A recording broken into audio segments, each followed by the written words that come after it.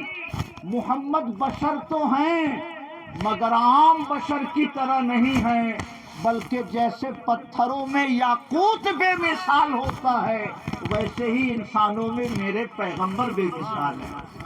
آقا خواب میں آئے، فرمایا غفر اللہ لکا ولجمیع من حضر فی مجلسک، تمہیں بھی اللہ نے بخش دیا اور تمہاری مجلس میں جتنے لوگ بیٹھے تھے اللہ نے سب کو بخش دیا۔ کہیے سبحان اللہ۔ اس سے کیا سمجھ میں آیا کہ اگر کوئی انسان محبت سے نبی کی نعت پڑھے تو آقا اس سے خوش ہوتے ہیں، اور نعت کے صدقے میں وہ پڑھنے والا، محبت سے وہ سننے والا اللہ کے فضل سے بخش دیا جاتا ہے۔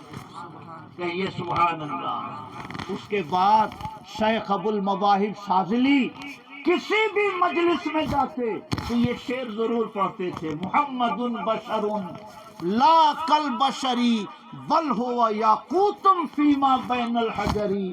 محمد بشر تو ہیں مگر عام انسانوں کی طرح نہیں ہیں، جیسے پتھروں میں یاقوت بے مثال ہوتا ہے اسی طرح انسانوں میں میرے پیغمبر بے مثال ہیں۔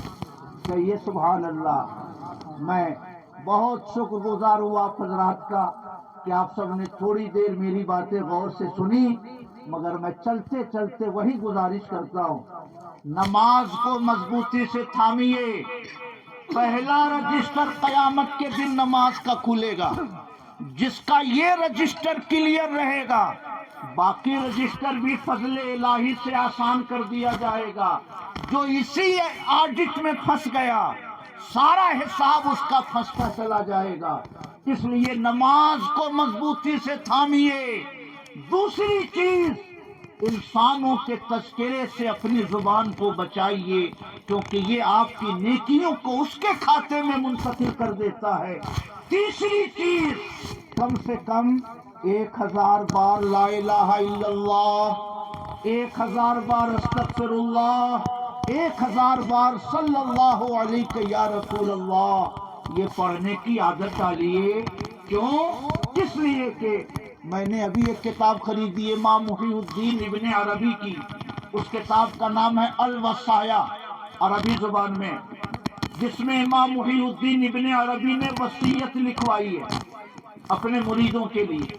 فرمایا ہے میرے مریدوں، 70,000 بار کلمہ پڑھ کر اپنی جان خرید لو، اپنے لیے جنت خرید لو۔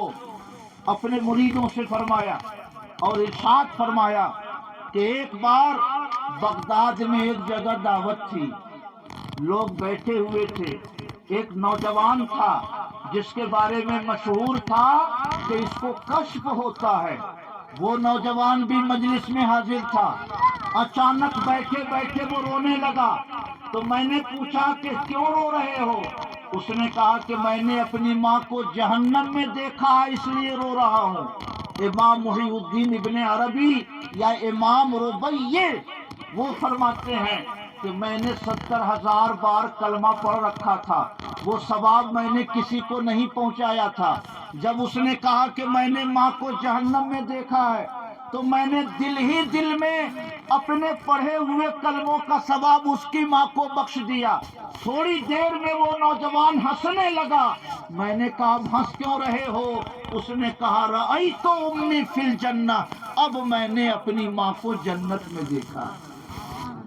2 منٹ پہلے جہنم میں اور 2 منٹ بعد جنت میں۔ تو امام محی الدین ابن عربی نے اس واقعے کی روشنی میں فرمایا، مریدو 70,000 کلمہ پڑھ کر اپنے لیے جنت خرید لو، کیونکہ جو شخص 70,000 بار کلمہ پڑھ لیتا ہے اللہ پاک اس کے گناہوں کو بخش دیا کرتا ہے. سبحان اللہ. اگر صبح میں 1000 پڑھیں، شام میں 1000 پڑھیں تو 30 دن میں 60,000 ہو جائے گا. 45 دن ہوتے ہوتے 90,000 ہو جائے گا. کبھی باپ کو بخش دیجئے، پھر پڑھنا شروع کیجئے. 1.5 مہینے میں 70-80 ہو گئے، کبھی ماں کو بخش دیجئے، پھر پڑھنا شروع کیجئے. 1-1.5 مہینے میں 70,000 ہو گئے، کبھی دادا کو بخش دیجئے. اور یہ یقین رکھیے کہ جتنے لوگوں کو بخشتے جائیے گا سب کے برابر بلکہ اس سے زیادہ اجر و ثواب اللہ پاک آپ کو بھی عطا فرماتا جائے گا. سبحان اللہ. حج بدل میں لوگ جاتے ہیں نا، حج بدل میں، تو ہم نے حج کیا فلاں کی طرف سے، حج کا ثواب انہیں ملا. حج کرنے والے کو کیا ملا؟ تو ہمارے بزرگوں نے فرمایا کہ اس کو 2 گنا ثواب ملتا ہے، کیونکہ اگر یہ محنت نہ کرتا تو اس مردے کو حج کا ثواب کہاں سے ملتا. اس لیے آپ جتنے کو بخشتے جائیں گے اتنا اجر اللہ پاک آپ کو بھی عطا فرماتا جائے گا. سبحان اللہ. دیہات کے لوگوں کے پاس وقت بہت ہوتا ہے، کھیت کاٹ لیے پھر فری ہے، ارہر لگا لیے پھر فری ہے. اس لیے چوک چوراہوں پہ جو وقت آپ کا گزرتا ہے اس وقت کو بچائیے. گھر میں آدھا گھنٹہ بیٹھ کر روزانہ 2000 بار صبح شام کر کے پڑھنے کی عادت ڈالیے. یقین رکھیے کہ اگر آپ نے اس کی پابندی کر لی تو آپ کے لیے نجات اور مغفرت کا ایک بہتر ذریعہ انشاءاللہ یہ ورد ثابت ہوگا. محبت سے کہیے سبحان اللہ. تو کتنے لوگ پڑھیں گے ذرا ہاتھ اٹھائیے. ماشاءاللہ سبحان اللہ. نیت المؤمن خیر من عملی. مومن کی نیت اس کے عمل سے بہتر ہوتی ہے. ہم نے ارادہ کر لیا کہ بگاڑو جا کے 1 پارہ قرآن پڑھوں گا. بگاڑو پہنچنے کے پاس کوئی ایسی ضرورت پڑ گئی کہ میں نہ پڑھ سکا، مگر نیت کر لینے سے 1 پارے کا ثواب اللہ پاک ہم کو عطا فرما دے گا. اس کی رحمت کا خزانہ بے شمار ہے. ہمارا دامن تنگ ہے، اللہ کی رحمت کے خزانے میں کوئی کمی نہیں. کہیے سبحان اللہ. تو سب لوگ اپنی زندگی میں نیکیوں کی روشنی پیدا کیجیے. بری راہوں سے، بری صحبتوں سے، خاص طور سے غیبت، چغلی اور جھوٹ سے اپنے آپ کو بچائیے. جو وقت بچے اسے درود میں گزاریے، کلمہ طیبہ میں گزاریے، کیونکہ یہی نیکیاں آخرت میں آپ کے لیے سرمایہ نجات ثابت ہو سکتی ہے. میں دعا کرتا ہوں اللہ پاک اس مجلس کو قبول فرمائے. بیان کرنے میں کوئی لغزش ہو تو اللہ پاک اپنے کرم سے معاف فرمائے. اور آپ سب نے جو کچھ بھی عمل خیر کیا ہو مظفر حسین صاحب کے اصالہ ثواب کے لیے، اللہ پاک سب کو اپنے کرم سے قبول فرما کر ان کے گناہوں کو معاف فرمائے، انہیں جنت الفردوس میں جگہ عطا فرمائے. وما علینا الا البلاغ. السلام علیکم ورحمۃ اللہ. سب لوگ 11 بار قل هو اللہ احد پڑھیے، اس کے بعد صلاۃ و سلام ہوگا.